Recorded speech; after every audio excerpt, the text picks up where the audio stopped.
السلام علیکم ورحمۃ اللہ تعالی وبرکاتہ۔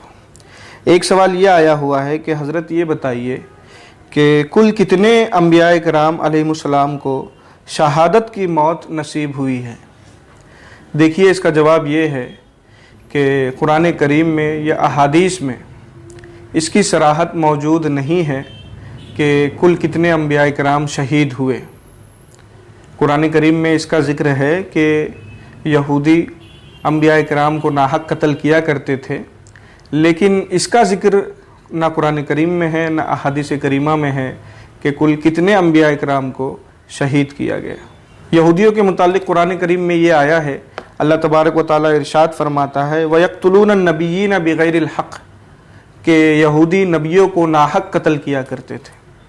اس کی تفسیر میں امام ساوی فرماتے ہیں کہ اس آیت کی تفسیر میں کہ یہودیوں نے ایک دن میں 70 انبیاء کرام کو ناحق شہید کیا تھا۔